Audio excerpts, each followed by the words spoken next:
Hello children, today we will continue with the chapter Physical Features of India.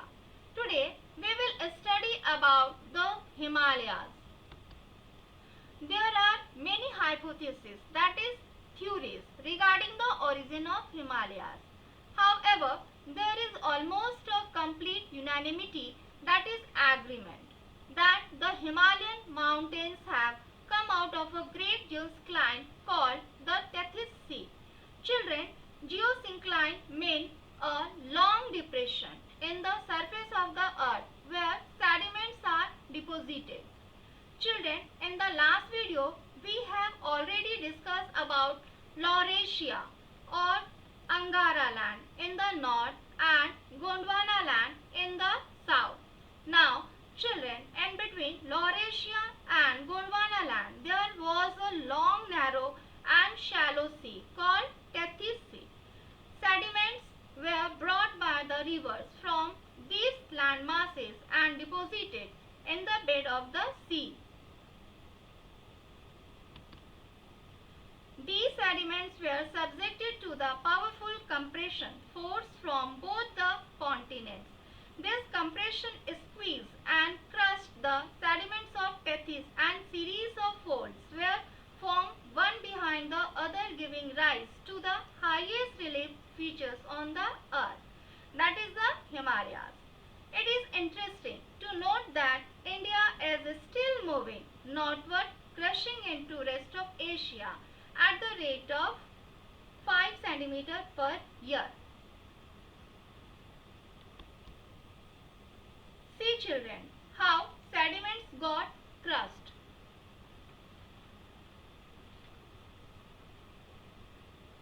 See children, how the Indo-Australian plate and the Eurasian plate collided, forming the fold mountains. See.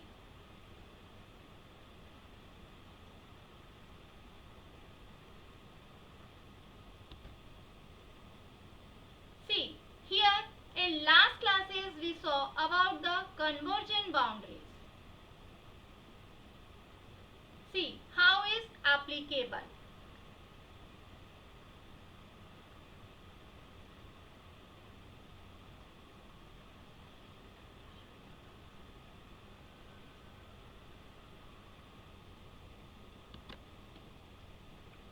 The Himalayas are fold mountains that cover the northern border of India.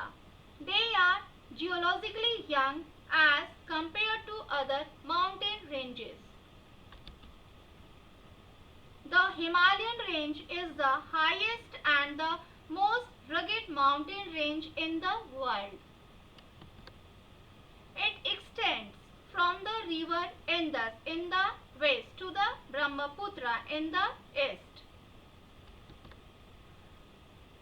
forming an arc of about 2,400 kilometers.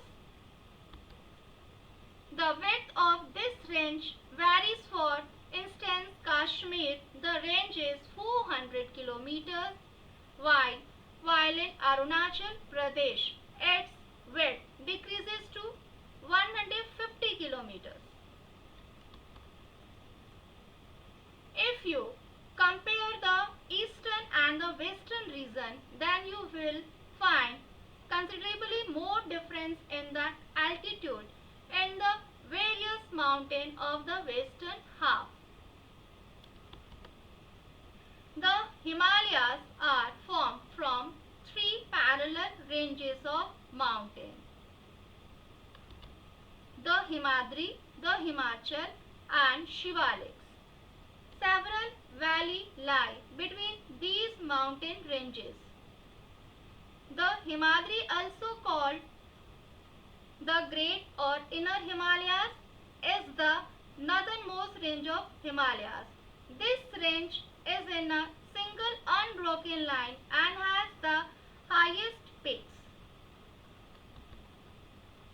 Considering that the average height of peaks in the Himadri is 6,000 meters, it is not surprising to note that the important peaks of the Himalayas are located in this range. For example, Mount Everest, the highest peak in the world. Mount Godwin Austen, the second highest peak of the world, are a part of this range. Mount Everest is located in Nepal, while Mount Godwin Austen is located in Ladakh in India. As mentioned earlier, the Himalayas are fold mountains. However, the Great Himalayan folds are not completely symmetrical. This is why the peaks dip slightly away from the center. The core of the Himalayan region is composed of granite. The lofty height of the mountains of Great Himalayan range means that of the peaks are snow-clad all the year round. As a result, no vegetation grows on these mountains. However, several glaciers such as the Gangotri and the Siachen originate from this range. These glaciers feed rivers that form a source of water for a large part of the population. The Jozila Pass is also situated in the Great Himalayan range. This pass is the only link between Ladakh and Kashmir. The next range, which is known as the Himachal, is located south of the Greater Himalayas. The height of mountain of this range is between 3,700 meters and 4,500 meters, as against the average height of 6,000 meters in the Great Himalayas. Hence, this range is also referred to as the Lesser Himalayas. The average width of the Himachal range is 50 kilometers. This range has the roughest terrain among all the mountain ranges in the world. The terrain of the mountain range is composed of highly compressed rock that have undergone considerable change in compositions or appearance. In other words, the Himachal is made up of altered rocks. Let us look at some dominant ranges in the Himachal. The Pir Panjal is the longest range in the Lesser Himalayas. The other notable ranges are the Dhauladhar and the Mahabharat. These ranges are famous for their beauty and are major tourist attractions of people world over. The Himachal range is also well known for its hill stations such as Dalhousie, Shimla, Ranikhet and Nainital. Of these, Dalhousie and Shimla are located in Himachal Pradesh, while Ranikhet and Nainital are part of Uttarakhand. The most picturesque valleys are the Kashmir Valley, the Kullu Valley and the Kangla Valley in Himachal Pradesh are part of this area. The range south of the Himachal, that is outermost range of the Himalayas, is the Shivalik range. The Shivaliks are 10 to 50 kilometers wide. The highest of these mountains range from 900 to 1100 meters. Thus, as you can see, the Shivaliks form the lowest range of the Himalayas. This is because this range is built from loose sediments brought down by the rivers flowing down the main Himalayan ranges located up north. The sediments consist of broken stones and soil. Therefore, the valleys of the Shivaliks region are covered with thick gravel and alluvium.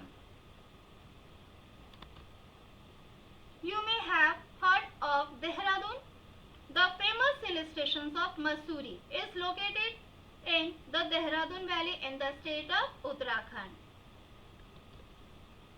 The longitudinal valley that lie between the Himachal and the Shivaliks are known as Dons. That's how the most famous valley, including Dehradun, Kotli Don and Patli Don, got their names. Kotli Don is located in the Jammu region and is known for its scenic beauty. And you all must have heard about the Jim Corbett National Park. This park is located in the Patli Don region. We just looked at the longitudinal divisions of the Himalayas.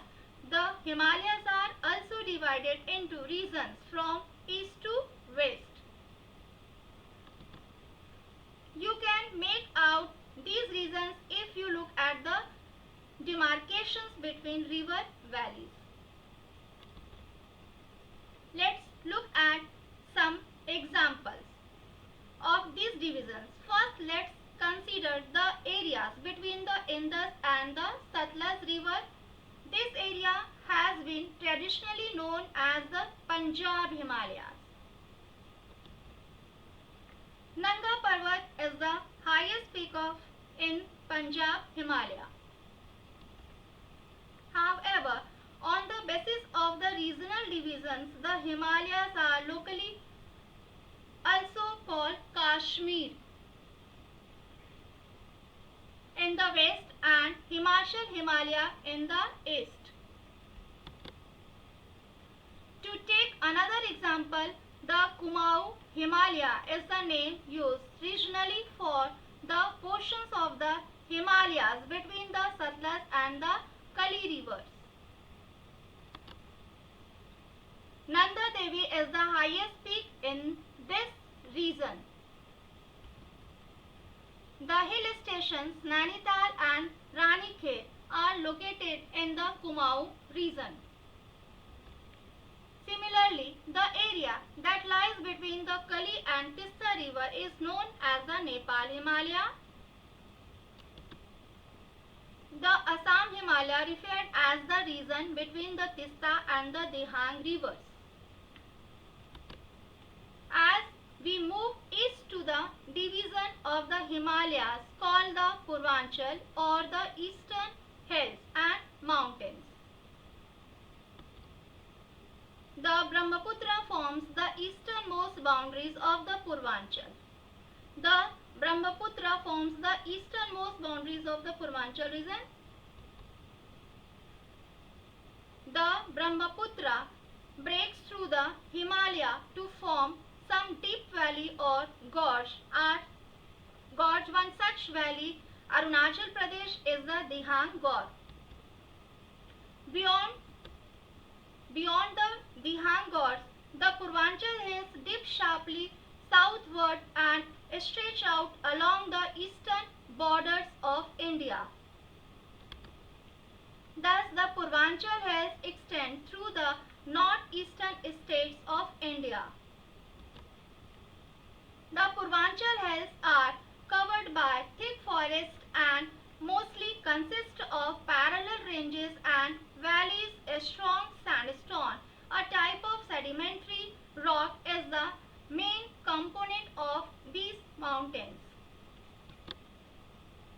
Let's take a closer look on the Purvanchal. The Purvanchal hill is made up of the Patkai, Naga, Manipur and the Mizo hills. So children, that's all for today. We will continue in the next video.